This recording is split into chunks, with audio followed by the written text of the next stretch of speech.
আল্লাহর প্রতি ঈমান আনায় মানুষ বিনয় এবং বিনম্র প্রকাশ করে, সে অহংকারী হতে পারে না। আল্লাহর উপরে যে ঈমান আনে সে অহংকারী হইতে পারে না, কারণ আল্লাহ বলে দিয়েছে ইয়া মাশারাল জিন্নি ওয়াল ইনস ইন ইসতাতা'তুম আন তানফুযু মিন আকতারিস সামাওয়াতি ওয়াল আরদ ফানফুযু লা তানফুযুনা ইল্লা বিসুলতান।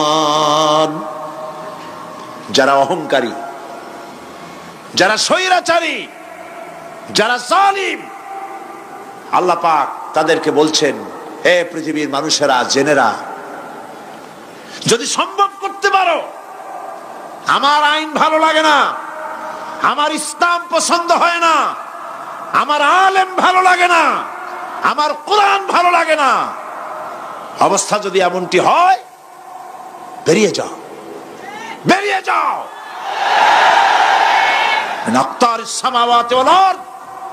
আমার সার্বভৌমত্বের ভেতর থেকে, আকাশের নিচের থেকে, জমিনের উপর থেকে বেরিয়ে যা। ফানফুযু লা তানফুযুন ইল্লা বিসুলতান। কোথায় যাব? পালাবার জায়গা নাই, বেরোতে পারবে না। আকাশ আর জমিন দিয়ে প্যাকেট করে রেখেছি, পালাবার জায়গা নাই। কোথায় যাইবা? জুলুমের হাত যত আছে করতে থাকো, আর আল্লাহ রাব্বুল আলামিন দেখতেছেন। সুতরাং ঈমানদার ব্যক্তি, তার মধ্যে বিনয় আসে, বিনম্র হয়। সে পয়সা করে আসে বলে অহংকার করে না, কারণ আল্লাহ বলেছেন ওয়াল্লাহুল গানিয়্যু ওয়া আনতুমুল ফুকারা।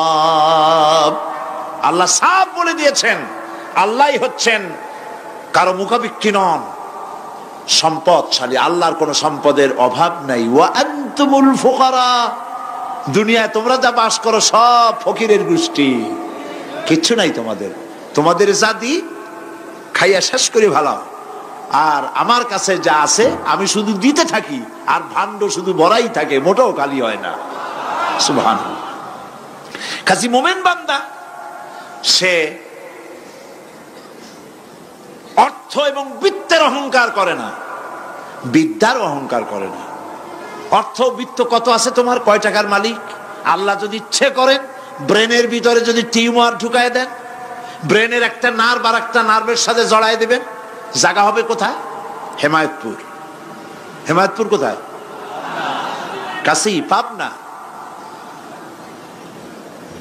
সুতরাং আল্লাহ পাক ইচ্ছে করলে এটা করে দিতে পারেন, পারেন না? খুব করতে পারেন। হার্টের ভেতরে ক্যান্সার দিয়ে দিতে পারেন, 14 গোষ্ঠী বিক্রি করলো, ডাক্তারের পয়সা হবে না, পারেন না আল্লাহ পাক? পারেন কি না? পারেন। সেই জন্য যত বড় ধনী হোক, পয়সার মালিক হোক, আল্লাহর উপর ঈমান আনলে পরে যে গুণটা হয়, সে অহংকারী হয় না, বিনয়ী হয়। আল্লাহ রাব্বুল আলামিন কোরআনে কারীমের ভিতরে বলে দিয়েছেন, লিল্লাহি মা ফিস সামাওয়াতি ওয়া মা ফিল আরদ। যারা সামান্য একটু রাজত্ব পাইয়া, ছোট্ট ছোট্ট একটা দেশের প্রেসিডেন্ট, প্রধানমন্ত্রী, কি হনুরে, এরকম একটা ভাব। আর্মি হাতে, বিডিআর হাতে, পুলিশ হাতে, যা খুশি তাই করি না। আল্লাহ পাক বলছেন লিল্লাহি মা ফিস সামাওয়াতি ওয়া মা ফিল আরদ। আকাশ আর জমিনের একচ্ছত্র মালিকানা কার? চিল্লায় বলুন, আল্লাহ পাকের। সুতরাং তুমি মাতবারি করিয়া কদ্দূর পারবা? বেশি দূর যেতে পারবে না। গ্রামে গোয়াল আছে, গরু রাখে যে জায়গায়, ওই জায়গাটার নাম কি? গোয়াল। গভীর রাত্রে গরুর মালিক শুনতে পাচ্ছে গোয়াল ঘরে খুব শব্দ হচ্ছে। রাখালকে ডেকে বলছে, দেখতো কি কিসের শব্দ? কয় যে দেখে এসে জবাব দিচ্ছে যে গোয়ালে যে ষাটটার শিং মোটা, তার গুতার চোটে ওই গোয়ালের মধ্যে যত গরু আছে কেউ টিকতে পারতেছে না, খালি গুতাইতেছে সমানে। মালিক কয় যে দীর্ঘদিন থেকে দেখতেছি এটার গুতার চোটে সমস্ত গরুগুলি অস্থির হয়ে যাচ্ছে, যা একটা মোটা দড়ি দিয়া, খাট্ট একটা দড়ি দিয়া খুঁটির সাথে জড়াইয়ে বাঁধতে রাখ গলাটারে। মোটা একটা দড়ি দিয়া গলার সাথে খুঁটির সাথে যদি বান্ধা দেয়, এরপরে খালি ফোঁস করতে পারবে, গুতাইতে আর পারবে না। ঠিক অনুরূপ ভাবে কোন জনপদ থেকে, কোন দেশ থেকে যখন দেশের মানুষেরা, যখন দেশের নিরস্ত্র মানুষেরা, গরিব মানুষেরা যখন আল্লাহর দরবারে গভীর রাত্রে ফরিয়াদ তোলে, আল্লাহ জুলুমে অত্যাচারে জর্জরিত হয়ে গেলাম, মার খেতে খেতে শেষ হয়ে গেলাম, অত্যাচারে অত্যাচারিত হচ্ছি, চিৎকার বাড়তে থাকে, আল্লাহ পাক তখন তার নজর দিয়ে দেখেন। আল্লাহ তো দেখতেই থাকেন সব সময়ের জন্য। আল্লাহ পাক কার কারণে এগুলি হচ্ছে, আল্লাহ পাক টের পান।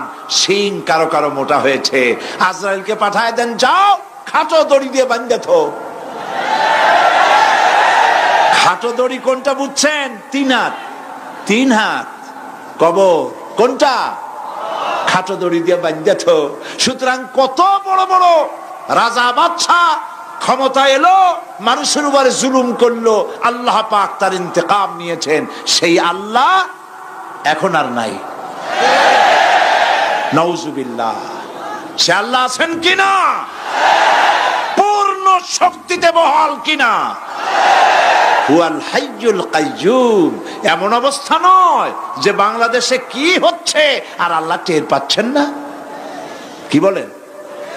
আল্লাহ রাব্বুল আলামিন বলেন, লা তাখুযুহু সিনাতুন ওয়ালা নাওম। ঘুম নাই, তন্দ্রা নাই। কার? ঘুমানো না, তন্দ্রাও যান না। তন্দ্রা কারে কয়? জি, ঝিমটি, জিমানি, যাই বলেন আপনারা বুঝে নিয়ে। ওই যে বসে বসে এরকম করে, আল্লাহ ওরকমও করেন না। ঘুমো নাই, তন্দ্রাও নাই। হযরত মুসা আলাইহিস সালাম বলছিলেন যে আল্লাহ তুমি নাকি ঘুমাও না। মুসা আলাইহিস সালাম তো খুব আদরের নবী, আল্লাহ পাকের খুব আদরের নবী, দারুণ আদর। আল্লাহ পাক বলছেন, মুসা আমি তোমারে আমার জন্য বানাইছি। সুবহানাল্লাহ। কোরআন শরীফে আছে, আল্লাহ পাক বলছেন, মুসা আমি তোমারে আমার জন্য বানাইছি। তোমাকে যখন তোমার মা দরিয়ায় ভাসায় দিয়েছিল, আমি তোমার বাক্সর দিকে তাকাইছিলাম। সুবহানাল্লাহ। আল্লাহ যদি বলেন আমি তাকাইছিলাম, সুবহানাল্লাহ। তোমারে আমার জন্য বানাইছি। সুতরাং হযরত মুসা আলাইহিস সালাম তিনি বলছেন আল্লাহ পাককে খুব আদরের নবী, তো আল্লাহ তুমি নাকি ঘুমাও না। আল্লাহ কয় তুমি বিশ্বাস করো না। হযরত মুসা আলাইহিস সালাম বললেন, আল্লাহ অবশ্যই বিশ্বাস করি, তবে বুঝি না বিষয়টা কি, বুঝি না কেমনে না ঘুমাই পারে, বুঝি না। আল্লাহ আচ্ছা ঠিক আছে, তুমি যখন বিশ্বাস করছো তখন আর অসুবিধা নেই, বিশ্বাস না করলে মুসিবত ছিল।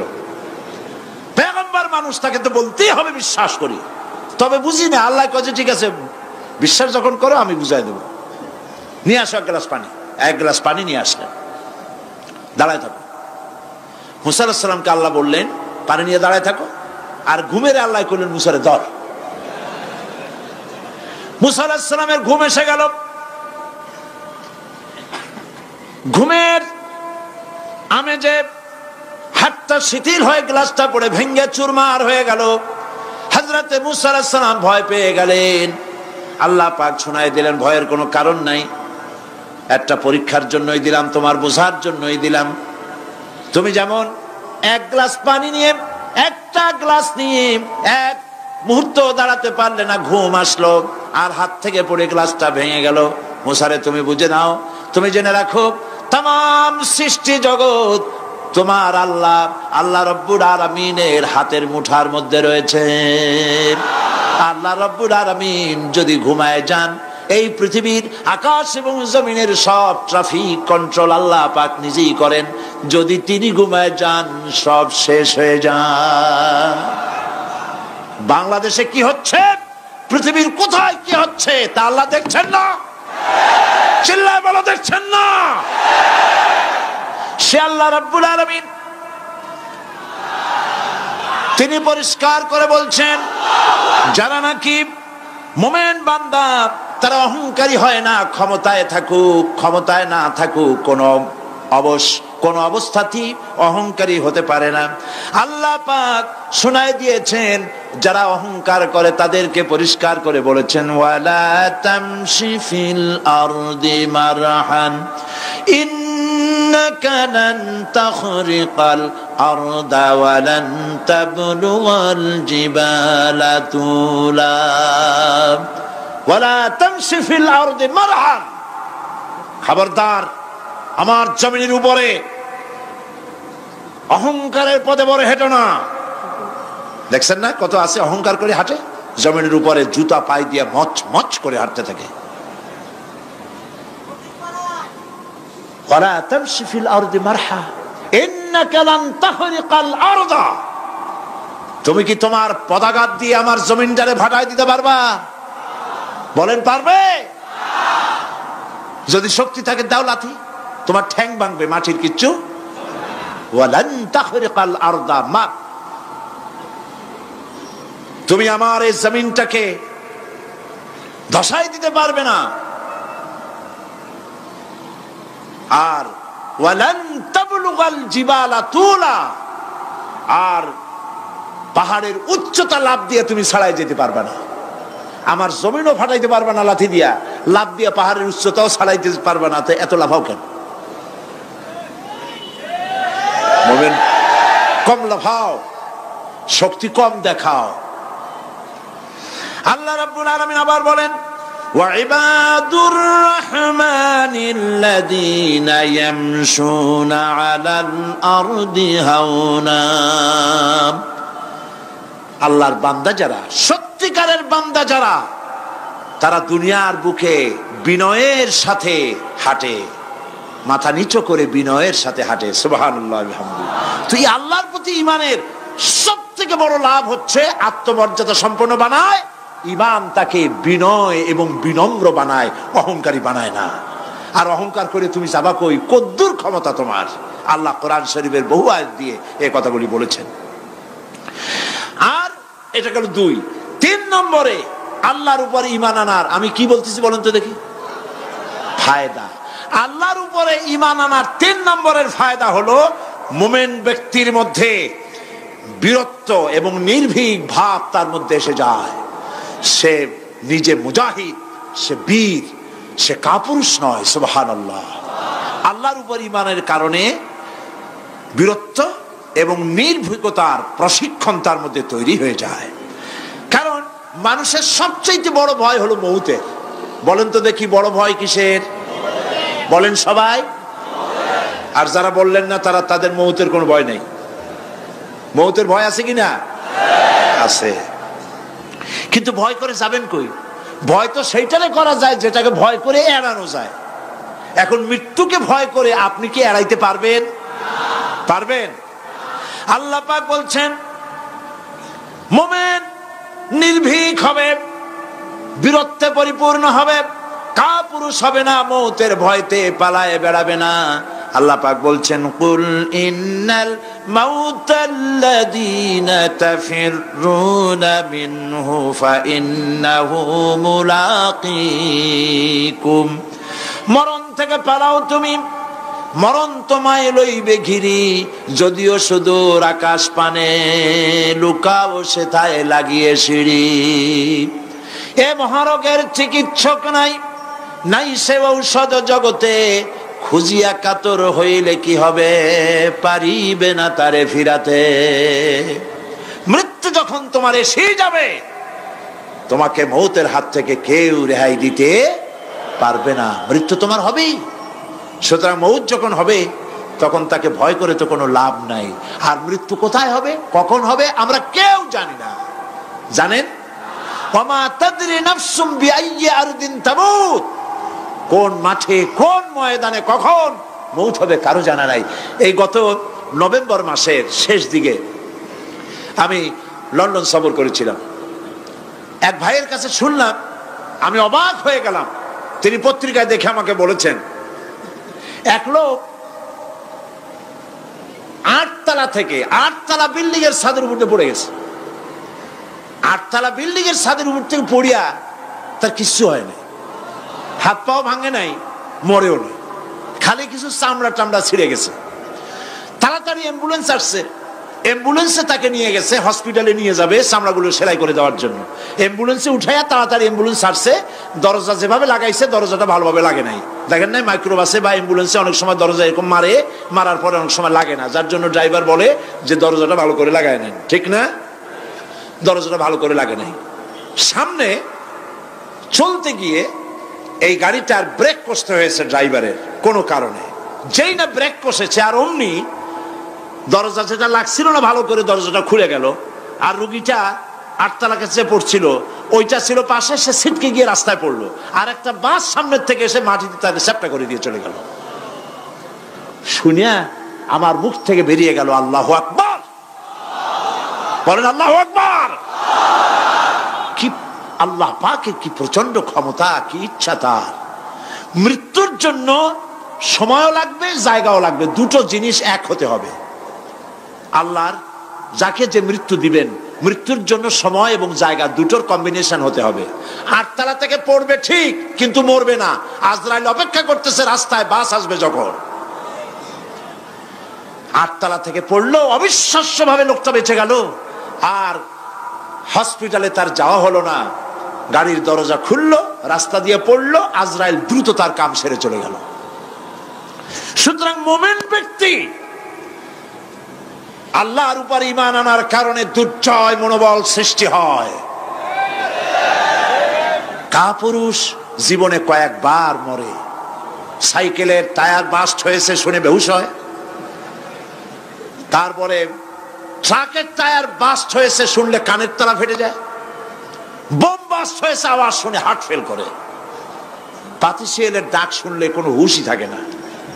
এই হচ্ছে কাপুরুষদের কাজ। আর ইমানদার ব্যক্তি এগুলি পরোয়া করে না। তার জানা আছে যে আমার নির্ধারিত সময়ের এক মুহূর্ত আগে আমার মৌত হবে না। তো মৌত যখন আমার জন্য অবধারিত, দুনিয়ায় আসছি যখন, মৌত যখন হবেই, সেই মৌত বিড়ালের মতো হোক তাকে চান, পাতিশিয়ালের মতো হোক তাকে চান? আমি তো বলি যে বিড়ালের মতো 500 বছর বেঁচে থাকার কোনো লাভ নাই, সিংহের মতো 5 মিনিট বাঁচুন।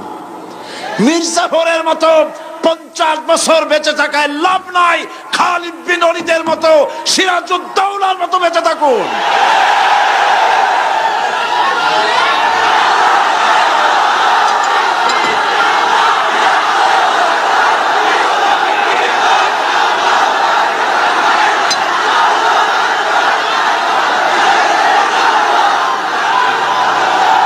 বসেন, আপনারা যদি দাঁড়ায় যান তাহলে আমি করব কি? বসেন বসেন। সেই জন্য এই ক্ষণস্থায়ী জীবনকে কেন সেই অনন্ত সুখময় জীবনের জন্য উৎসর্গ করে দেব না, যা আল্লাহর কাছে পাওয়া যাবে কিয়ামতের দিন। দেখেন, মৃত্যু হওয়া উচিত মুসলমানদের, শাহাদাতের মৌত হওয়া উচিত। কি মৌত হওয়া উচিত? আল্লাহকে আজকে প্রাণ খুলে বলি, আল্লাহ জীবন তো নিবাই, সুতরাং জীবন যখন নিবা, মৌতটা শাহাদাতের মৌত তুমি আমাদের দান করে দিও। কাপুরুষের মতো মরতে চাই না, শাহাদাতের মৌত চাই। সুবহানাল্লাহ বলেন, আমিন বলেন। মুমিন ব্যক্তি তার বড় ফায়দা, সে সাহসী হয়। সুবহানাল্লাহ বলেন। দেখেন বুখারী শরীফের হাদিস, যুদ্ধের জন্য, বদরের যুদ্ধ, হুজুর সাল্লাল্লাহু আলাইহি ওয়াসাল্লাম সৈন্যদেরকে রিক্রুট করছেন, কিন্তু কথা বলতে গিয়ে রাসূল করিম সাল্লাল্লাহু আলাইহি ওয়াসাল্লাম দাওয়াত দিচ্ছেন, কিন্তু মনে মনে চিন্তাও করছেন যে সামান্য কিছু লোক, অস্ত্রপাতি কম, এই জিহাদের অবস্থাটা তারা কিভাবে নেবে। একজন যুবক সাহাবী দাঁড়ায় গেলেন, তার নাম মিকদাদ রাদিয়াল্লাহু তাআলা আনহু। যুবক, এই পৃথিবীতে যুবকদের ইসলামের সবচাইতে অবদান কাদের? চিল্লায় বলো। যুবকদের অবদান সবচাইতে বেশি। হযরত মিকদাদ রাদিয়াল্লাহু তাআলা আনহু তিনি দাঁড়ায় গেলেন, তিনি বললেন, ইমদি বিনা ইয়া রাসূলুল্লাহ হাইসু মা তাশা। হাদিস, হে রাসূল, আপনি আমাদেরকে নিয়ে চলুন, কত সৈন্যতার আসতেছে, কত অস্ত্র নিয়ে আসতেছে, এটা আমাদের ভাববার বিষয় নয়। আপনি আমাদের নিয়ে চলুন, হাইসুমা তেশা আয় হাইসুমা আমারাকাল্লাহ। আল্লাহ আপনাকে যেদিকে আমাদের নিয়ে যাইতে কয় আপনি সেই দিকে আমাদের নিয়ে চলুন। ইন্না লা নাকুলু লাকা কামা ক্বালা বনু ইসরাঈল লিমূসা আলাইহিস সালাম ইযহাব আনতা ওয়া রাব্বুকা ফাকাতিলা ইন্না হাহুনা কাঈদুন। অর্থাৎ হে রাসূল, আমরা বনি ইসরাইলের মতো বলবো না। শোনেন, আমরা বনি ইসরাইলের মতো বলবো না যে মুসা তুমি এবং তোমার আল্লাহ এই দুইজনে গিয়ে ফেরাউনের বিরুদ্ধে যুদ্ধ করো, আমরা যাবো না, আমরা বসে থাকবো। এই কথা আমরা বলবো না। আমরা মুসা আলাইহিস সালামের উম্মত নই, আমরা মুহাম্মদ সাল্লাল্লাহু আলাইহি ওয়াসাল্লামের উম্মত। বরং আমরা বলবো বাল ইযহাব আনতা ওয়া রাব্বুকা ফাকাতিলা ইন্না মাআকুমা মুকাতিলুন। বরং আমরা বলবো আপনি চলুন, আমরা আপনার সাথে আল্লাহর হুকুম মাফিক লড়বো, জিহাদ করব। ততক্ষণ পর্যন্ত মা দামাত আইনুম মিন্না তাতাররাফ, যতক্ষণ পর্যন্ত আমাদের চোখের পাতা নড়তে থাকে ততক্ষণ আপনার সাথে থেকে কাফেরের বিরুদ্ধে লড়াই করে যাব। জীবনের পরোয়া তারা করেন নাই, জীবনের পরোয়া করেননি। হুজুর সাল্লাল্লাহু আলাইহি ওয়াসাল্লাম দারুণ ভাবে খুশি হয়ে গেলেন। হুজুর হেজিটেট ফিল করছিলেন যে এই সামান্য কিছু লোক, অস্ত্র নাই, পাতি নাই, এতগুলি লোকের বিরুদ্ধে যুদ্ধ করতে যাবে। যুবকের মুখে এই কথা শুনে হুজুর দারুণ খুশি হলেন। আল্লাহর নবী বললেন কুমু বিনা ইলা জান্নাতিন জান্নাতুন আরদুহা কারদিস সামাওয়াতি ওয়াল আরদ। ও সাহাবীরা, তোমাদের মনোভাব যখন এই, তোমাদের মানসিকতা যখন এই, চলো আমার সাথে বেহেশতের দিকে, সেই জান্নাতের দিকে যেই জান্নাত আল্লাহর আকাশ আর জমিনের চাইতে অনেক প্রশস্ত। চলো আমার সাথে বেহেশতে, সুবহানাল্লাহ, চলো আমার সাথে জান্নাতে। ফাকামা উমাইর বিন হামাম ওয়া কানা ইয়াকুলু তামার। হযরত উমাইর নামক একজন যুবক দাঁড়ায় গেলেন এবং তিনি হাতে কতগুলি খরমা ছিল, সেই খরমাগুলি তিনি চিবোচ্ছিলেন। রাসূলুল্লাহর বক্তৃতা শুনতেছিলেন আর খরমা চাবাচ্ছিলেন। খরমা চাবান, বিচিগুলি ফেলে দেন, এভাবে করতেছেন, হাতে কতগুলো খরমা। হযরতে উমাইর বলছেন ওয়াকালা বাখ বাখ, অর্থাৎ আয় আযমাহু আয় আহসানাহু। হে রাসূল, আপনি কি সুন্দর কথা বললেন। আপনার সাথে লড়াই করতে যাব কাফেরদের বিরুদ্ধে, সেই লড়াই করলে এমন বেহেশত পাবো যে বেহেশত হবে আকাশ আর জমিনের চাইতেও প্রশস্ত। তাহলে ওয়াল্লাহি হাত্তা আকুলাহুন্না ইন্নাহা লাহায়াতুন তাবিলা। তাহলে আমার হাতে যে খরমাগুলি আছে, এই সমস্ত খরমাগুলি খেতে গেলে কিন্তু অনেক সময় লেগে যাবে। এত সময় বেহেশতে যাওয়ার জন্য আমি তো তর সহ্য করতে পারবো না।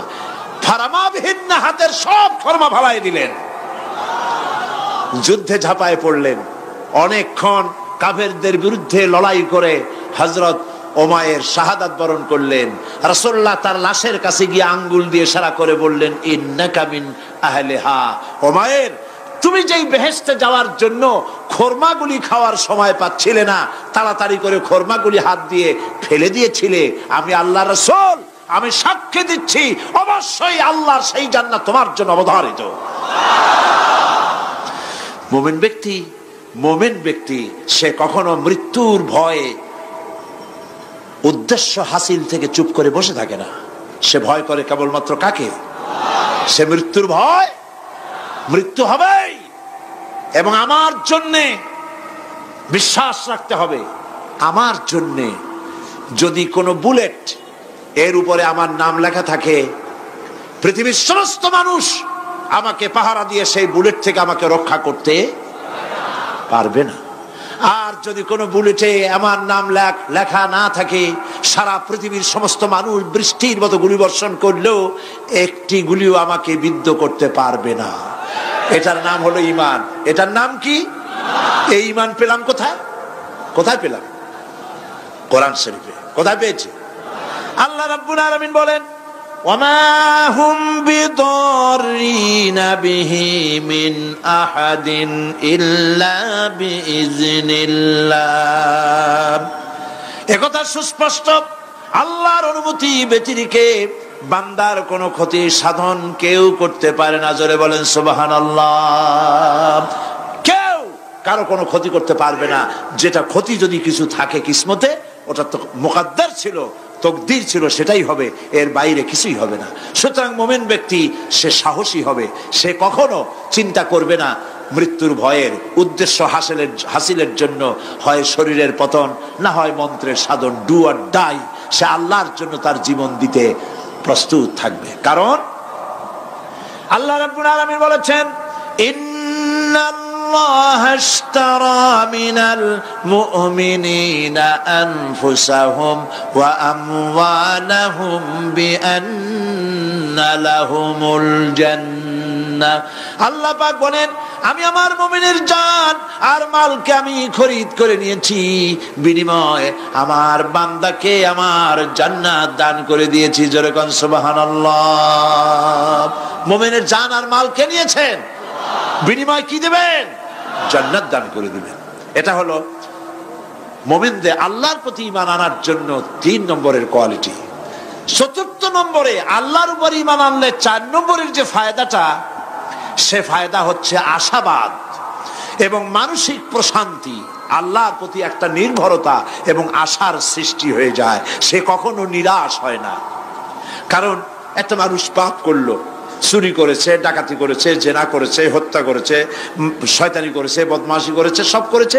এখন শয়তান তাকে ওয়াসওয়াসা দিতে পারে। সেই জন্য আল্লাহ রাব্বুল আলামিন বলেছেন, লা তাকনাতু মির রাহমাতিল্লাহ, বান্দারে আমার রহমত থেকে নিরাশ হয়ে যেও না। আল্লাহর রহমত, বান্দা তোমার গুনাহ কতটুকু? তোমার গুনাহ যদি হয় পাহাড় সমান, আমার রহমত আকাশ সমান। তোমার গুনাহ যদি হয়ে যায় আকাশ সমান, তাহলে আমার রহমত তো আমার আরশে আজিমকে ছাড়ায় গেছে। সুবহানাল্লাহ, সুবহানাল্লাহ বলুন। সুতরাং মুমিন বান্দার এই আশা থাকে। গুনাহ মানুষে করেই, গুনাহ করা স্বাভাবিক। আল্লাহ পাক বলেছেন, যে ব্যক্তি গুনাহ করে আর এরপরে আমার কাছে মাফ চায়, আমি তাকে ক্ষমা করে দেই, মাফ করে দিই। সুবহানাল্লাহ। সুতরাং ইমানদার লোকদের আশা হয়, দুরারোগ্য ব্যাধি তাকে ধরেছে, সে হতাশ হবে না, মরে যাওয়ার জন্য প্রতীক্ষায় সে সময় গুনবে না, বরং তার মনের মধ্যে আশার সঞ্চার হবে, আমার রোগ আল্লাহ ভালো করে দিতে পারেন। পারেন না? আমাদের জাতির পিতা কি নাম কি? হযরত ইব্রাহিম আলাইহিস সালাম। কোরআন শরীফের ভিতরে তার কথা আল্লাহ পাক কোট করে দিয়েছেন। আমাদের জাতির পিতা হযরত ইব্রাহিম আলাইহিস সালাম বলেছেন, আল্লাযী খালাকানি ফাহুয়া ইয়াহদিন। আল্লাহ তিনি আমাকে সৃষ্টি করেছেন, তিনি আমাকে রাস্তা দেখান। ওয়াল্লাযী হুয়া ইউতঈমুনি ওয়া ইয়াসকিন। আর আমি যখন ক্ষুধার্ত হই তিনি আমাকে খাওয়ান, যখন তৃষ্ণার্ত হই তিনি আমাকে পান করান। ওয়া ইযা মারিতু ফাহুয়া ইয়াশফিন। আর যখন আমি অসুস্থ হই, রোগাক্রান্ত হই, আল্লাহ রাব্বুল আলামিন তখন আমাকে রোগ মুক্ত করে দেন। সুবহানাল্লাহ। আমার অসুখ হলে কে রোগ মুক্ত করেন? সুতরাং দীর্ঘস্থায়ী কোন রোগ হয়েছে, মুমিন হতাশ হবে না, মুমিন হতাশ হবে না। হতাশ হয় কেবলমাত্র কাফের। হতাশ হয় কে? মুমিন কখনো হতাশ হয় না। হতাশ হওয়া ইমানের পরিপন্থী কাজ। আল্লাহ পাক বলেছেন, লা তাকনাতু মির রাহমাতিল্লাহ, আমার রহমত থেকে মায়ুস হয়েও না। দেখেন হযরত আইয়ুব আলাইহিস সালামের কত বড় রোগ হয়েছে, শরীর পোকায় ধরেছে, জর্জরিত হয়েছে, দুর্গন্ধ হয়েছে, গ্রামের লোকেরা তাকে বের করে দিয়েছে, স্ত্রী পুত্র পরিজন সব চলে গিয়েছে। এমনকি জিহ্বায় যখন পোকা ধরল, হযরত আইয়ুব আলাইহিস সালাম আল্লাহ রাব্বুল আলামিনের দরবারে ফরিয়াদ করলেন, আন্নী মাসানিয়াদ-দুররু ওয়া আনতা আরহামুর রাহিমিন। আয় আল্লাহ, আমি অসুস্থ হয়ে পড়েছি, আমি রোগাক্রান্ত হয়েছি, আর তোমার নাম রহমান রহিম, তুমি আমাকে রোগ মুক্ত করো।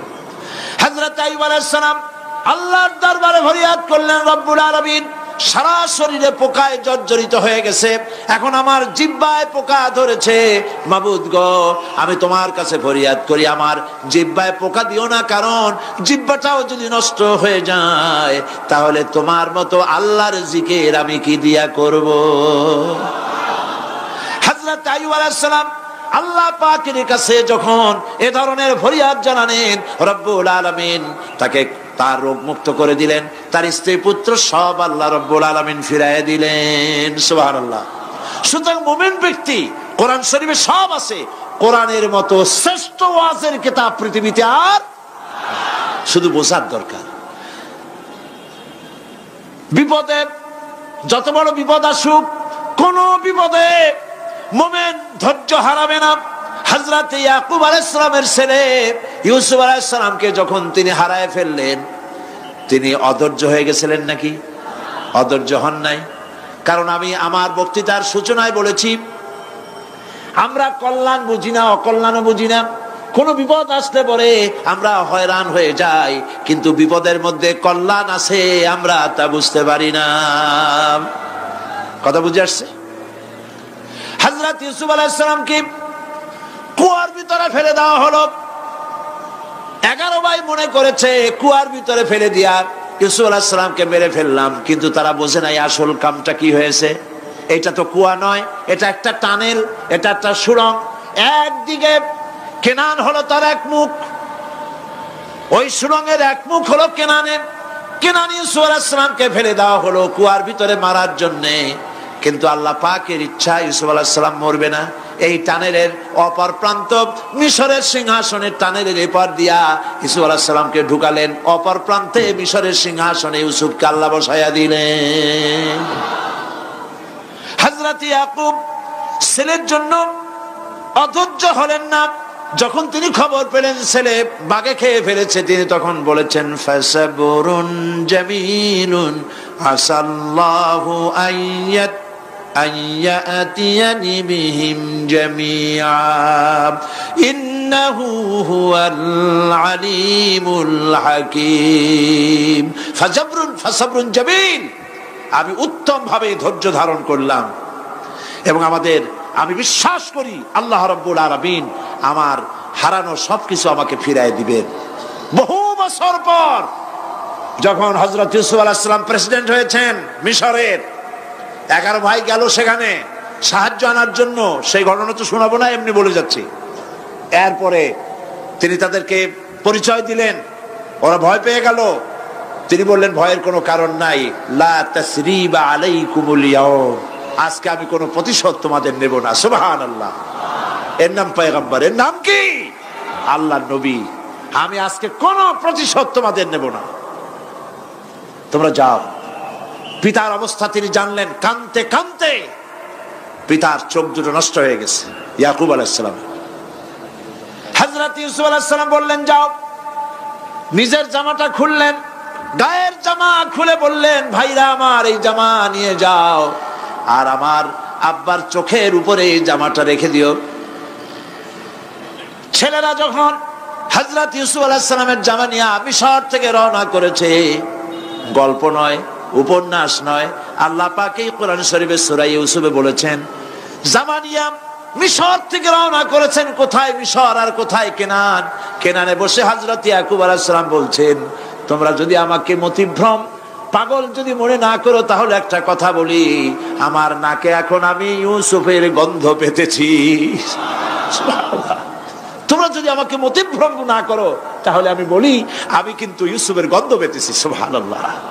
হযরত ইউসুফ আলাইহিস সালামের জামা এনে ভাইরা যখন হযরত ইউসুফের চোখের উপরে রেখে দিলেন, হযরত ইয়াকুবের দুটো চোখ সাথে সাথে আল্লাহ ভালো করে দিলেন। ফাসাবরুন জামিল, ধৈর্য ধরো। ইমানদার ব্যক্তি আশার উপরে তার জীবন বাঁচে, কারণ যত বড় বিপদ আসুক না কেন, আশ্রয় পাওয়ার একটা জায়গা আছে, তার নাম হলো আল্লাহ। নাম কি? বলেন আল্লাহ। সবাই বলেন আল্লাহ, আল্লাহ, আল্লাহ, আল্লাহ। হযরত ইউনূস আলাইহিস সালাম মাছটাকে গিলে ফেলে দিল। মাছটাকে গিলে মাটির অতল তলদেশে চলে গেছে। এত বড় বিপদ পৃথিবীর কোন মানুষের হতে পারে নাকি বলেন? কি বলেন? মাছের পেটের ভিতরে জানালা নাই, দরজা নাই, বেরোবার কোনো পথ নাই। মাছ গেছে পানির অতল তলদেশ। আল্লাহ পাক কোরআন শরীফের ভিতরে মানুষকে শোনান। আল্লাহ ওয়াজ করছেন, সুবহানাল্লাহ বলেন। আল্লাহ পৃথিবীর মানুষকে ওয়াজ করছেন, দুনিয়ার মানুষকে শোনান। আমার ইউনুস তো ধৈর্য হারা হয় নাই। ওয়াজান্নুন ইয যাহাবা মুগাদিবান ফাযান্না আন লান নাকদিরা আলাইহি ফানাদা ফিয যুলুমাতি আন লা ইলাহা ইল্লা আনতা সুবহানাকা ইন্নী কুনতু মিনাজ জালিমিন। ফানাদা ফিয যুলুমাত,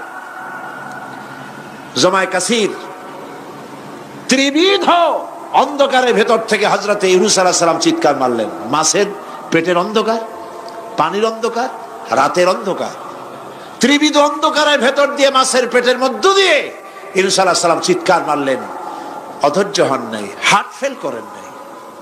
তিনি বলছেন, পড়েন আমার সাথে, লা ইলাহা ইল্লা আনতা সুবহানাকা ইন্নী কুনতু মিনাজ জালিমিন। তুমি ছাড়া কোনো ইলাহ নাই, কোনো উপাস্য নাই, মাবুদ নাই। তোমার পবিত্রতা ঘোষণা করছি, আমি জালিমদের অন্তর্ভুক্ত হয়ে গেছি। ইউনূস আলাইহিস সালাম যখন কাঁদতেছিলেন, আল্লাহ রাব্বুল আলামিন সেই কান্না শুনেছিলেন কিনা বলেন? শুনছিলেন কিনা? শুনতে পেয়েছিলেন কিনা? পানির ভিতরে কেউ শোনে নাই, মাছের পেটের ভিতরে ইউনূস আলাইহিস সালাম কিভাবে চিৎকার করছেন, মাছের পেটের ভিতরের আওয়াজ পানির ভিতরে কেউ শোনে নাই, জমিনের কেউ শোনে নাই, অন্তরিক্ষে কেউ শোনে নাই, সাত আকাশের ভিতরে কেউ শোনে নাই, কিন্তু আরশে আজিমের মালিক আল্লাহ রব্বুল আলামিন শুনতে পেয়েছেন। সঙ্গে সঙ্গে রব্বুল আলামিন জবাব দিলেন, ফাস্তাজাবনা লাহু ওয়া নাজ্জাইনাহু মিনাল গাম্মি ওয়া কাযালিকা নুনজিল মুমিনিন। পড়েন, ফাস্তাজাবনা লাহু ওয়া নাজ্জাইনাহু মিনাল গাম্মি ওয়া কাযালিকা নুনজিল মুমিনিন। আমি ইউনূসের ডাকের জবাব দিলাম। কে বলতেছেন? বড় করে বলেন, কে বলছেন? আল্লাহ, সুবহানাল্লাহ। আপনারা কি ভয় পাইছেন? ভয় পেয়েছো মুসলমান? আল্লাহ রাব্বুল আলামিন বলেন, আমি আমার ইউনূসের ডাকের জবাব দিলাম। শুধু জবাব দেই নাই, আমি ইউনূসকে তার মাছের পেটের ভিতর থেকে বাঁচায় দিলাম। মাছের পেটের মধ্যে বেদনা শুরু হয়ে গেল। এমন বেদনা হয়েছে মাছ এখন বমি না করে পারে না। কথা বুঝতে পেরেছ? মাছ এখন বমি না করে পারে না। পানির উপরে মাছ ভেসে উঠল। আল্লাহ কোরআন শরীফের ভিতরে বলছেন, মাছ সাতরায়া কিনারায় চলে গেল, ইউনূস আলাইহিস সালামকে বমি করে ফেলে দিল। ইউনূস আলাইহিস সালাম বেঁচে গেলেন। আল্লাহ পাক বলেন, শুধু ইউনূসকে বাঁচাইলাম না, বরং আমি সকলের জন্য আশার বাণী শোনাই। শোনো মুমিনেরা, ওয়া কাযালিকা নুনজিল মুমিনিন। মুমিন বান্দা যারা, যত বড় বিপদ আসুক আমারে ডাকো, আমি বিপদ দিয়ে বাঁচাই দেব। সুবহানাল্লাহ। বিপদ থেকে আমি বাঁচাই দেব। আল্লাহ পাক বলেছেন, ফাইন্না মাআল উসরি ইউসরান, ইন্না মাআল উসরি ইউসরা।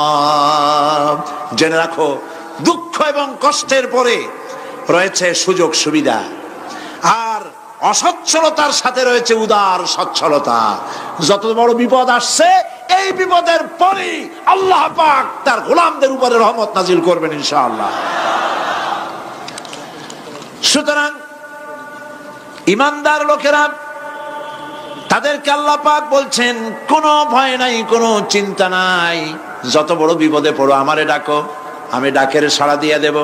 সবাই আল্লাহরে ডাকেন, সুবহানাল্লাহ ওয়ালহামদুলিল্লাহ লা ইলাহা ইল্লাল্লাহ। জোরে পড়েন সুবহানাল্লাহ ওয়ালহামদুলিল্লাহ লা ইলাহা ইল্লাল্লাহ, সুবহানাল্লাহ ওয়ালহামদুলিল্লাহ।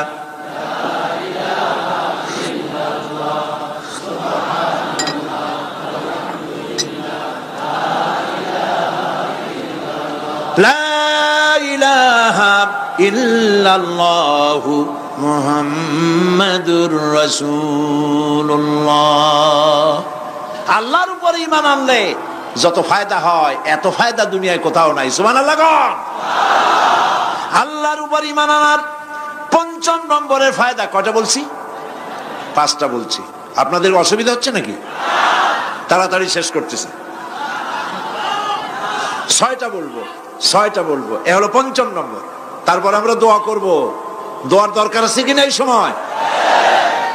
৫ম নম্বরে আল্লাহর উপরে ঈমান আনলে পরে আরেকটি বড় ফায়দা, সেটা হলো কঠিন এবং কঠোর বিপদে আল্লাহ পাক তার মধ্যে অবিচলতার এবং ধৈর্য ধরার তৌফিক দিয়ে দেন। সুবহানাল্লাহ। যত বড় বিপদ আসুক, সেই বিপদে মুসিবতে আল্লাহ পাক মুমিনদেরকে আল্লাহর উপরে নির্ভরতা শিখায় দেন। সুবহানাল্লাহ। কারণ মুমিনদের জানা আছে যে ইমানদারদের বিপদ নতুন কিছু নয়, একেবারে আদম আলাইহিস সালাম থেকে শুরু হয়ে আসছে। ঠিক কিনা? আদম আলাইহিস সালামের বিপদ হয় নাই? আদম আলাইহিস সালামের বিপদ কি? শয়তান। তার বিপদ কি? শয়তান ছিল বিপদ। প্রত্যেক নবীর সময়ই মানুষের নবীদের কষ্ট দিছে, দেয় নাই?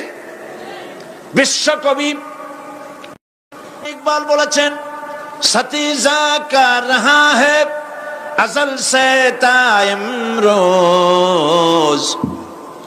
सतीजा का रहा है अज़ल से ताइमरोज, चरागे मुस्तफा भी से शरारे बुलहबीस। আবহমান কাল থেকে শুরু করে মুহাম্মদ সাল্লাল্লাহু আলাইহি সাল্লামের চারাগকে, নূরকে, ঈমানকে, ইসলামকে নিভায়ে দেওয়ার জন্য আবু জাহেলের গোষ্ঠীরা চিরকাল চেষ্টা করেছে। সব চেষ্টা কর্পূরের মতো উড়ে গেছে, মুহাম্মদ সাল্লাল্লাহু আলাইহি সাল্লামের চারাগ টিম টিম করে জ্বলতে রয়েছে। আল্লাহ পাক বলছেন, ইউরিদুনা লিইউতফিউ নূরাল্লাহি বিআফওয়াহিহিম ওয়াল্লাহু মুতিম্মু নূরিহি ওয়ালাউ কারিহাল কাফিরুন। ওরা চায় মুখের ফু দিয়া, কারা? কাফেরেরা। ইসলাম সহ্য করতে পারে না যারা, ওরা চায় মুখের ফু দিয়া আমার আলোটাকে নির্বাপিত করে দেবে।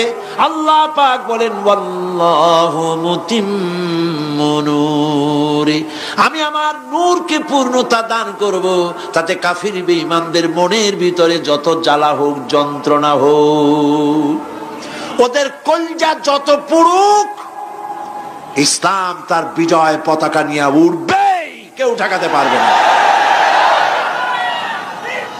আল্লাহ রাব্বুল আলামিন, আল্লাহ পাক বলছেন, ওয়াকাযালিকা জাআলনা লিকুল্লি নাবিয়্যিন আদুওয়াম মিনাল মুজরিমিন। আর এমনি করে আমি সকল নবীর শত্রু বানিয়েছি সব পাপিষ্ঠ অপরাধ প্রবণ লোকদের। শুনছেন কথা? শোনেন নাই? আল্লাহ পাক বলছেন, দুনিয়ার সব নবীদের তাদের জন্য আমি শত্রু বানাইছি। কাদেরকে? যারা সব থেকে বেশি পাপিষ্ঠ, অপরাধ প্রবণ। এরা হচ্ছে নবীর দুশমন। এরা সব নবীদের সাথে দুশমনি করেছে। আজও দেশের আলেমদের সাথে দুশমনি করে সবচাইতে বড় পাপিষ্ঠরা। এটা কোরআন। এটা কি? কোরআন। জোরে বলেন, এটা কি? আল্লাহ রাব্বুল আলামিন বলছেন, ওয়াকাযালিকা জাআলনা লিকুল্লি নাবিয়্যিন আদুওয়াম মিনাল মুজরিমিন। সব পাপীরা, পাপিষ্ঠরা আমার দ্বীনের দাওয়াত যারা দেয় তাদেরকে জীবনের দুশমন মনে করে। কেন? শোনেন, আমি কারো আর শোনাচ্ছি, কার ওয়াজ শোনাচ্ছি? আমার আল্লাহর ওয়াজ। অপরাধটা কি? নবীদের বিরুদ্ধে, নবীর ওয়ারিস ওয়ারাসাতুল আম্বিয়া কারা, তো তাদের বিরুদ্ধে তাদের অপরাধটা কি? তাদের অপরাধ সম্পর্কে আল্লাহ নিজে বলেন, وَمَا نَقَمُوا مِنْهُمْ إِلَّا أَنْ يُؤْمِنُوا بِاللَّهِ الْعَزِيزِ الْحَمِيدِ। এদের বিরুদ্ধে অ্যাকশন নেওয়ার আর কোনো অপরাধ ওদের নাই। ওদের একমাত্র অপরাধ, ওরা আল্লাহর জমিনে আল্লাহর আইন প্রতিষ্ঠা করতে চায়। এটাই হচ্ছে অপরাধ। এই অপরাধে নবীদের শাস্তি হয়েছে। নবীরা মার খেয়েছেন, সাহাবায়ে কেরাম মার খেয়েছেন। আমরা তো সাহাবায়ে কেরামের জুতার ধুলার সমানও নই, সুতরাং এগুলি আমাদের পাওনা। এই রক্তের বিনিময়, জীবনের বিনিময় আল্লাহ পাক তার দ্বীনকে প্রতিষ্ঠা করবেন ইনশাআল্লাহ। হযরতে খাব্বাব, বুখারী শুনুন, বুখারীর হাদিস। আমি কোনো কথা বানিয়ে বলি না, আমি লেখাপড়া করি, পড়াশোনা করি, চোখে দেখি, তারপরে কথা বলার চেষ্টা করি। বাজে গপ্প কিস্সা কাহিনী বলার অভ্যাস আমার কোনো কালে ছিল না, নাই। রাসূল করিম সাল্লাল্লাহু আলাইহি ওয়াসাল্লামের মতো মানুষ, ওনার মতো মানুষ, আহারে, তার চাইতে শ্রেষ্ঠ মানুষ কি পৃথিবীতে আছে? তিনি মার খাইছেন না খান নাই? আহা, কিভাবে তাকে মারলো! গলায় চাদর দিয়ে পেঁচাইয়া আছাড় মেরে ফেলে দিয়ে তারপরে তাকে প্রহার করা হয়েছে। আবু জাহেল মেরেছে, বেহুশ হয়ে গেছেন হুজুর। হযরত হামজা তখনও কাফের ছিলেন। শিকার থেকে ফিরে এসে মুহাম্মদ সাল্লাল্লাহু আলাইহি ওয়াসাল্লামের অবস্থা দেখে পায়ের রক্ত মাথায় উঠে গেছে। আপন ভাইয়ের ছেলে, আর এমন ছেলে। চলে গেলেন আবু জাহেলের বাড়ি, বললেন, আবু জাহেল, তুই নাকি মুহাম্মদ সাল্লাল্লাহু আলাইহি ওয়াসাল্লাম মারছিস, কেন মারলি? তিনি তো ভালো কথাই বলেন, সব সময় বলেন সত্য কথা বলো, মানুষের উপকার করো, এতিমকে আশ্রয় দাও। এত সুন্দর সুন্দর ভালো ভালো কথা বলেন, তার মতো ভালো মানুষ তো দুনিয়ায় দেখি নেই। মারলি কেন? তুই কি মনে করছিস যে আব্দুল্লাহ মারা গেছে বলে এতিম হয়ে গেছে মুহাম্মদ সাল্লাল্লাহু আলাইহি ওয়াসাল্লাম? তোর মনে রাখা উচিত, আব্দুল্লাহ মারা গেছে, হামজা মরে নাই। হযরত হামজা ধনুক বাইর করলেন, এক বাড়ি মারলেন মাথার উপরে, মাথা ফাটা রক্ত বেরিয়ে গেল। হামজা হন হন করে হেঁটে এলেন রাসূলের কাছে। হুজুরের অসুস্থ দেহ মোবারক কোলে উঠায় নিয়ে বললেন, বাবা। তার মস্তক মোবারক কোলে উঠায় নিয়ে বললেন, আমি আবু জাহেলের মাথা ফাটিয়ে রক্ত বের করে দিয়ে এসেছি, তুমি একটু খুশি হও। হুজুর বললেন, চাচা, কার মাথা ফাটাইছেন, কার রক্ত বের করেছেন, এই কথা বলে তো আমাকে আপনি খুশি করতে পারবেন না। তিনি বললেন, বাবা, তুমি কি হলে খুশি হও? তিনি বললেন, আমি খুশি হই চাচা, তোমার মুখে যদি একটা বার আমি ঈমানের কলেমা শুনতে পাই। হযরতে হামজা বললেন, মুহাম্মদ সাল্লাল্লাহু আলাইহি ওয়াসাল্লাম, আমার বুঝতে মোটেও কষ্ট হয়নি, তুমি কোনো সাধারণ মানুষ নও। সাধারণ মানুষের প্রতিশোধে তুমি বিশ্বাসী হতে, খুশি হতে, প্রতিশোধে বিশ্বাসী হওনি। তুমি অবশ্যই আল্লাহর নবী। আমি আল্লাহকে সাক্ষী রেখে, আমি তোমাকে সাক্ষী রেখে ঈমানের কালেমা ঘোষণা করছি, লা ইলাহা ইল্লাল্লাহু মুহাম্মাদুর রাসূলুল্লাহ।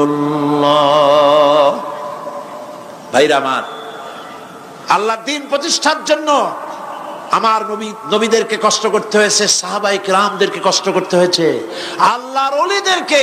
ইমাম আবু হানিফা রাহমাতুল্লাহ আলাইহি 8 বছর জেলের মধ্যে রাখা হয়েছিল।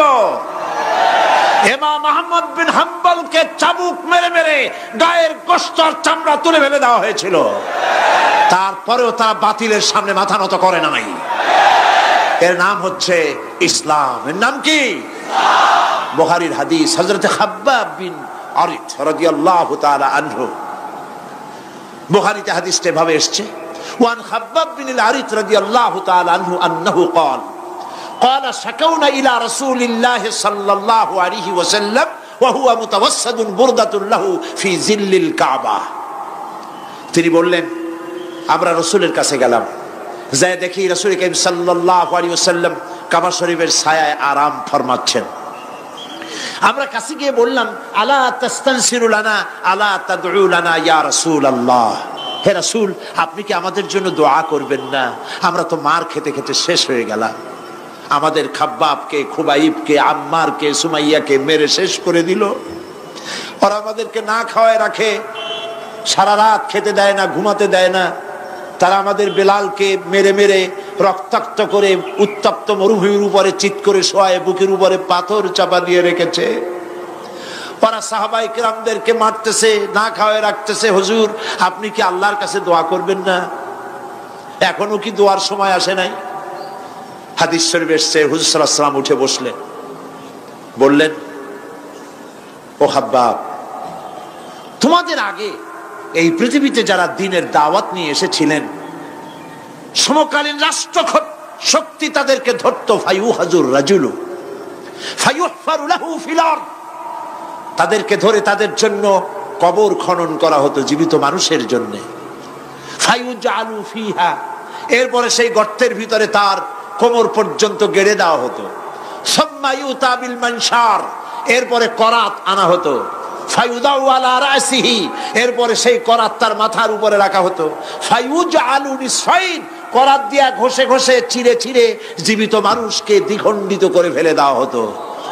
মা ইয়াসুদ্দুহু যালিকা আন দীনিহি, এত কষ্ট দেওয়ার পরেও আল্লাহর গোলামদেরকে এক চুল জায়গা দিন থেকে সরায় দেওয়া যায় নাই।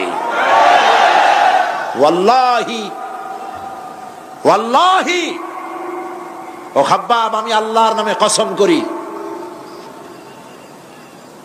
লাইউতাম্মান্নাল্লাহু হাদাল আমরা হাত্তা ইয়াসিরু রাকিবু মিন সানআ ইলা হাদরামাউত, আমি আমার আল্লাহর নামে কসম করি। কে কসম করছেন?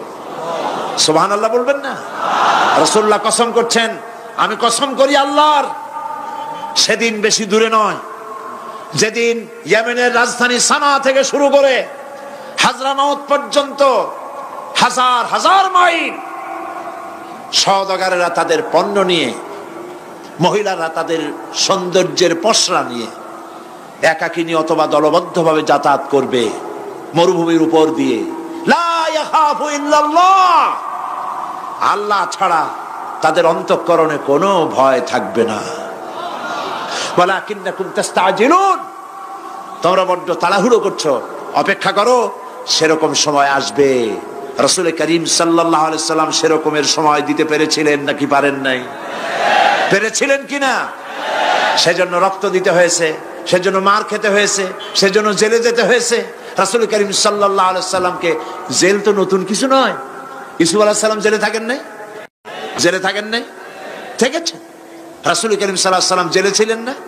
সেই জেল এরকমের দেওয়ালে ঘেরা জেল নয়, পাহাড়ে ঘেরা, চতুর্দিক থেকে পাহাড়ে ঘেরা শিয়াবে আবি তালেব 3 বছর। কতদিন?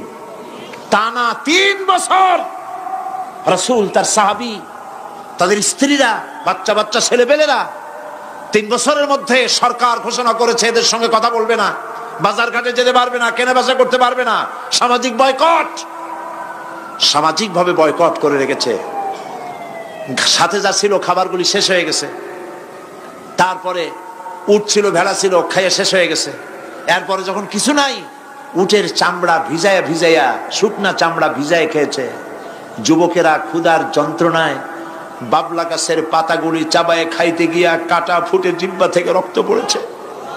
বাচ্চা ছেলেপেলেগুলি মায়ের বুকে দুধ পায় নাই, না পায়া বাচ্চারা চিৎকার করে উঠেছে।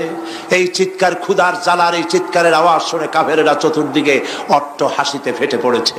সুতরাং জেল জুলুম মুসলমানদের জন্য, আলেমদের জন্য, পীর বুজুর্গদের জন্য নতুন কিছু নয়। এই জুলম, এই অত্যাচারের পরেই আল্লাহ পাকের দ্বীন কায়েম হয়েছিল মদিনায়। রাসূলুল্লাহ বলেছিলেন, খায়রুল কুরুনি কারনি, সর্বশ্রেষ্ঠ যুগ আমার যুগ। বন্ধুগণ, আল্লাহর উপরে ঈমান আনলে মানুষের ভিতরে এ ধরনের অবিচলতা আসে, বিপদে ধৈর্য ধরার হিম্মত পয়দা হয়ে যায়। সুবহানাল্লাহ বলো। মুসা আলাইহিস সালাম কে? মুসা আলাইহিস সালাম কোরআন ওয়াজ করতেছে, সুবহানাল্লাহ বলেন। গল্প করতেছি না কোরআন শোনাচ্ছি? গল্প করতেছি না হাদিস শোনাচ্ছি? আল্লাহ রাব্বুল আলামিন বলেন, ফিরআউন মূসা আলাইহিস সালামকে চতুর্দিক থেকে, তিন দিক থেকে ঘেরাও করেছে। একদিকে দরিয়া, তিন দিকে ফিরআউনের সৈন্যরা। কোরআন শরীফে ঘটনা এভাবে তুলতেছে, ফালাম্মা তারাআল জামআন ক্বালা আসহাবু মূসা ইন্না লামুদরাকুন। মূসা আলাইহিস সালামের সাথীরা বলছেন, হে মূসা, আমরা তো পাকড়াও হয়ে গেছি, পালাবার কোনো পথ নাই, মরছি। মূসা আলাইহিস সালাম ভয় পাইছিলেন নাকি? ঈমান কারে বলে? হযরত মূসা আলাইহিস সালাম বললেন, কাল্লা ইন্না মা'য়া রাব্বী সায়াহদিন। নিশ্চয় নয়, অবশ্যই নয়, রব্বী সায়াহদিন, আমার প্রভু অবশ্যই, সিন দিয়ে বোঝানো হচ্ছে অবশ্যই আমার রব আমার জন্য রাস্তা করে দেবেন। এর নাম ঈমান। সুবহানাল্লাহ বলেন। এর নাম ঈমান। চতুর্দিক থেকে বিপদ ঘনীভূত, বেরোবার কোন রাস্তা নাই।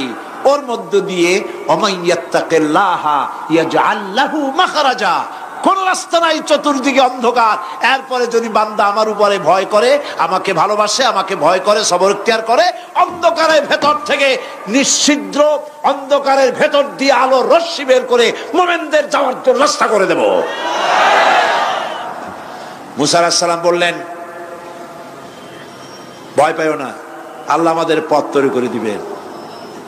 আল্লাহ রাব্বুল আলামিন হযরত মূসা আলাইহিস সালামকে বললেন, হাতের লাঠি দিয়া দরিয়ার উপরে আঘাত করো। মূসা আলাইহিস সালাম আঘাত করলেন। রাস্তা দরকার ছিল একটার।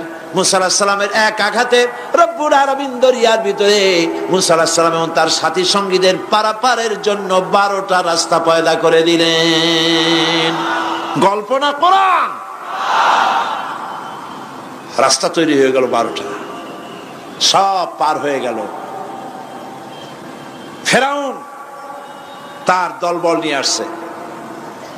আল্লাহ রাব্বুল আলামিন বলেন, ওয়া আনজাইনা মূসা ওয়া মান মাআহু আজমাইন সুম্মা আগরাকনাল আখারিন। মূসা আলাইহিস সালামকে পার করলাম, পিছনে যারা আসতেছিল, কারা আসতেছিল? ফিরআউন। ফিরআউন আসছে তার দলবল নিয়ে। আসে রাস্তা দেখা মনে করছে ওর বাজানের তৈরি করে রাস্তা, দলবল নিয়ে নামছে। দরিয়ার মাঝখানে এলো, আল্লাহ পাক অর্ডার করলেন খুন, ব্যাস রাস্তা বন্ধ হয়ে গেল। রাস্তা কি হয়ে গেল? শুরু হয়ে গেল চুবনি। পানির ভিতরে চুবনি খাচ্ছে, নিচে যায়, উপরে ওঠে। পানি খাইতে খাইতে পেট পটকা মাছের মতো এরকম মোটা হয়ে গেছে। ডুবে ডুবে সব মরছে। এখন ফিরআউন একা, কেউ নাই। ফিরআউন একা। ফিরআউন পানির ভিতরে চুবনি খেতে খেতে তুমানের ভিতর থেকে নাক একটু জাগায় আর বলে, আমানতু আন্নাহু লা ইলাহা ইল্লাল্লাযী আমানাত বিহি বানু ইসরাঈল। ও আল্লাহ, তুমি ছাড়া কোনো ইলাহ নাই, আমি ঈমান আনলাম ওই আল্লাহর উপরে। বনি ইসরাঈলরা ঈমান আনছে যার উপরে। কাজী বনি ইসরাঈলদের পার করে দিয়েছো, আমারও পার করো। আল্লাহ তুমি রক্ষা করো, আমি তো মুসলমান। ওয়া আনা মিনাল মুসলিমিন, আমি তো মুসলমান, কলেমা পড়লাম, তারপরও চুবাও কেন? আল্লাহ রাব্বুল আলামিন বলেন, আল আন, এখন وَقَدْ عَصَيْتَ قَبْلُ وَكُنْتَ مِنَ الْمُفْسِدِينَ। এখন ঈমান আনতেছ, আর এর পূর্বে আমার দিন যারা জমিনে প্রতিষ্ঠিত করতে চেয়েছে তাদেরকে জেল দিয়েছো, জুলুম করেছো, অত্যাচার করেছো। আজ তোমাকে ছাড়বো না, তোমাকে শুধু মারবই না, আল-ইয়াওমা নুনাজ্জিকা বিবাদানিক, আল-ইয়াওমা নুনাজ্জিকা বিবাদানিক, আমি তোরে শুধু মারবই না, কে বলতেছেন? জোরে বলেন, কে বলতেছেন? আমি তোরে শুধু মারবই না, আল ইয়াউমা নুনাজ্জিকা বিবাদানিক, আমি তোর শরীরটারে বাঁচায় দেব। তোর শরীর পানিতে পচবে না, পোকায় খাবে না, মাটিতে পচাবে না, তোরে আমি শুটকি বানায় রাখবো। কিয়ামত পর্যন্ত দুনিয়ায় যত ফেরাউন আর ফেরাউনের বাচ্চারা আসে, তোরে দেখে যেন তারা ইতিহাস স্মরণ করে। আল্লাহ রাব্বুল আলামিন কোরআনে কারীমের মধ্যে পরিষ্কার করে মানুষদেরকে বুঝায় দিয়েছেন, আল্লাহর উপর ঈমান আনলে পরে তার হিম্মত বেড়ে যায়, মনের বল বেড়ে যায়। সুবহানাল্লাহ। হযরত রাসূল করিম সাল্লাল্লাহু আলাইহি ওয়াসাল্লাম কাফের বেঈমানেরা চতুর্দিক থেকে বাড়ি ঘেরাও করে রেখেছে, পালাবার কোনো পথ নাই। ঘুমেছিলেন তিনি, জিবরাইল এসে বলেন, ইয়া রাসূলুল্লাহ, ঘুমের থেকে জাগুন, আল্লাহ আপনাকে সালাম বলেছেন আর আপনাকে হিজরত করার জন্য মদিনায় আল্লাহর অর্ডার করেছেন। বাড়ির চতুর্দিকে কাফেররা তরবারি নিয়ে দাঁড়ানো। নবীজি ঘুমের থেকে জেগে হযরত আলীকে ডেকে বলেন, আলী রে, আমার বিছানায় আমার চাদর মুড়ি দিয়া ঘুমায় থাকো, আল্লাহ আমাকে অর্ডার করেছেন, আমি মদিনায় চললাম।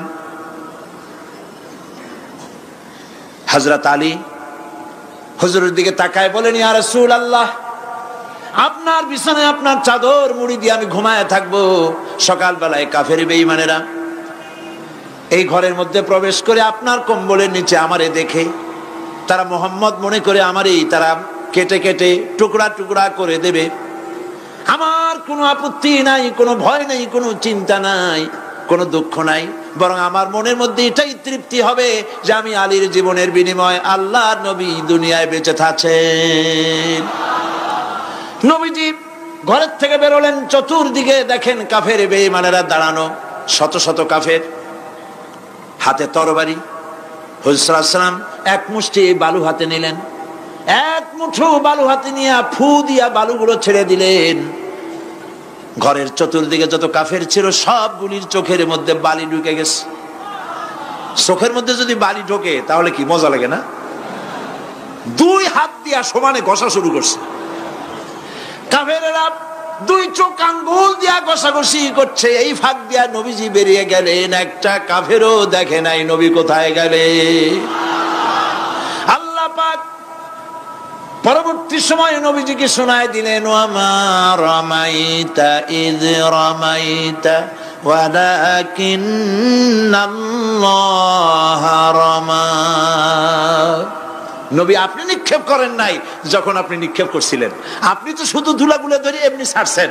ঘরের চতুর্দিকে সমস্ত কাফেরদের চোখে বালি পৌঁছে দেওয়ার দায়িত্ব আমার কুদরত গ্রহণ করেছিল।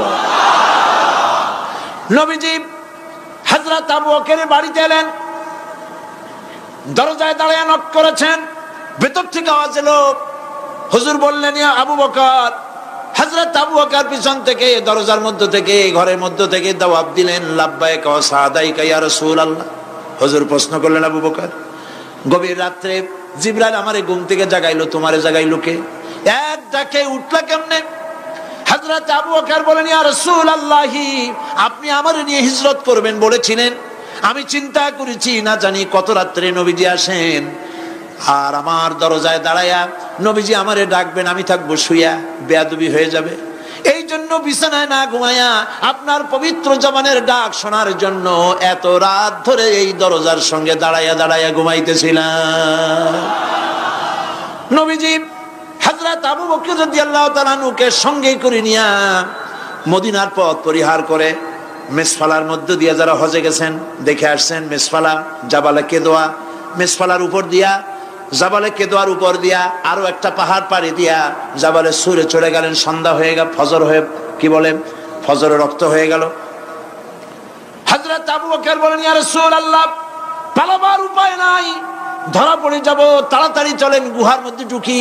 তবে পাহাড়ে গুহা, সাপ থাকতে পারে, বিচ্ছু থাকতে পারে, আমি আগে ঢুকি, কোনো বিপদ হয় আমার উপরে হয়ে যাক, আল্লাহর নবী সুস্থ থাকুক। হযরত আবু বকর কি মহব্বত, নিজের জীবনের চাইতে রাসূলের মহব্বত বেশি, সুবহানাল্লাহ। এই জন্য নবীজি বলেছেন, ও আমার সাহাবীরা, तमाम পৃথিবীর সমস্ত মুমিনের ঈমান যদি এক পাল্লায় রাখা হয়, আর একা আবু বকরের ঈমানটা যদি আরেক পাল্লায় রাখা হয়, তোমরা দেখতে পাবে तमाम পৃথিবীর মুমিনের ঈমানের তুলনায় একা আবু বকরের ঈমানের পাল্লাটা ভারী হয়ে গেছে। হযরত আবু বকর গোয়া সাফ করে হুজুরকে ডাকলেন। হুজুর ভিতরে ঢুকলেন, বলেন আবু বকর, সারা রাতের একটা বিরাট অংশ হাঁটছি, পাহাড় বেয়েছি, কষ্ট হয়েছে, তুমি একটু বসো, তোমার উরুর উপরে মাথা রেখে আমি একটু ঘুমায় যাই। হুজুর ঘুমায় গেলেন। হযরত আবু বকর লক্ষ্য করলেন গুহার গায়ে অনেকগুলি ছিদ্র, এই ছিদ্র দিয়ে বড় বড় সাপ বেরোতে পারে, বিচ্ছু বেরোতে পারে, পাহাড়ে কি বেরোয় ভয় পেলেন তিনি জামা ছিঁড়ে ছিঁড়ে, চাদর ছিঁড়ে ছিঁড়ে গর্তগুলি বন্ধ করতে লাগলেন। কয়েকটা গর্ত বন্ধ করা গেল না, কাপড় শেষ। এবার তিনি নিজের পা দিয়া গর্ত বন্ধ করে বসে আছেন। বিষধর এক সাপ বহু চেষ্টা করেছে বেরোবার, কোন পথ না পেয়ে ছিদ্র পথে বেরিয়ে এসে হযরত আবু বকরের পায়ের উপরে দংশন করেছে। হযরত আবু বকর বিষের যন্ত্রণায় চোখ দিয়ে পানি পড়ছে। চোখের পানি দেখে রাসূলুল্লাহ ঘুম ভেঙে গেল। ঘুম ভেঙে হুজুর দেখেন হযরত আবু বকরের চোখে পানি। হযরত রাসূল জিজ্ঞেস করেন, আবু বকর কাঁদো কেন? বাড়ির কথা মনে পড়লো নাকি? বউ বাচ্চার কথা মনে পড়লো নাকি? কাঁদো কেন? হযরত আবু বকর বলেন, ইয়া রাসূলুল্লাহ, যেই দিন কালেমা পড়ে ঈমান এনেছি, সেদিন থেকে আমার জীবন, আমার স্ত্রী পুত্র পরিজনের চাইতে, আমার জীবনের চাইতে আপনাকে বেশি ভালোবাসি। হুজুর বলেন, কাঁদো কেন? হযরত আবু বকর সাপের দংশনের কথা বললেন, যন্ত্রণায় কাঁদতেছি। হুজুর মুখ থেকে একটুখানি থুতু মোবারক বার করে দংশিত জায়গায় লাগাই দিলেন, যন্ত্রণা বন্ধ হয়ে গেল। হযরত রাসূল বলেন, আবু বকর, যখনই দংশন করেছিল আমারে উঠাও নাই কেন? তোমারটা তো কষ্ট করা লাগতো না। হযরত আবু বকর বলেন, ইয়া রাসূলুল্লাহ, সাপের বিষের দংশনের যন্ত্রণায় কষ্ট করেছি, আমার কলিজাটা যদি জ্বলে পুড়ে জর্জরিত হয়ে যেত, রাসূলুল্লাহ আরাম ফরমাচ্ছিলেন, আমি সেই আরামে বিঘ্ন ঘটাতে পারতাম না। ইত্তাবসারে কাফির বেঈমানেরা খুঁজতে খুঁজতে, বুখারী শরীফের হাদিসে এসেছে, ওই গুহার কাছে এসে গেছে। এখন কেউ বলে একজন বলে এরই মধ্যে আছে, আর একজন বলে নাই। একজন বলে যদি থাকতো তাহলে উপরে মাকড়াসার চাল কেমনে, কবুতরে ডিম পাড়িয়ে সেখানে বসে আছে কেমনে? একজন বলে আছে, আর একজন বলে নাই। হযরত আবু বকর বলেন, হুজুর ভয় পেয়ে গেছি, আমরা তো ধরা পড়ে যাব। হযরত আবু বকর রীতিমতো ভয়তে কেঁদে ফেলে দিলেন। আল্লাহর নবী হযরত আবু বকরকে এই বিরাট বিপদের মধ্যে, এমন গুহা, বসলে পরে মাথা দেখা যায়, শুয়ে হাঁটু উঁচু করলে হাঁটু দেখা যায়, স্বল্প পরিসর, অগভীর ছোট্ট গুহা, আমরা ধরা পড়ে গেছি, উপায় নাই। আল্লাহর নবী হযরত আবু বকরকে কি বলি সান্ত্বনা দিয়েছিলেন, কোরআন শরীফে আল্লাহ পাক তা উঠায় দিয়েছেন। ইযহুমা ফিল গার ইয ইয়াকুলু লিসাহিবিহি লা তাহজান ইন্নাল্লাহা মা'ানা। ও আমার সাথী, ভয় পেও না, আমরা মাইনরিটি নই, আমরাই মেজরিটি, কারণ আল্লাহ রাব্বুল আলামিন আমাদের সাথে আছেন। রব্বানা তাকাব্বাল মিন্না ইন্নাকা আনতাস সামিউল আলিম ওয়া তুব আলাইনা ইন্নাকা আনতাত তাওয়াবুর রহিম। সুবহান রাব্বিকা রাব্বিল ইজ্জাতি আম্মা ইয়াসিফুন ওয়া সালামুন আলাল মুরসালিন ওয়ালহামদুলিল্লাহি রাব্বিল আলামিন। ওয়াজআল আখিরা কালিমাতিনা ইনদাল মাউত লা ইলাহা ইল্লাল্লাহু।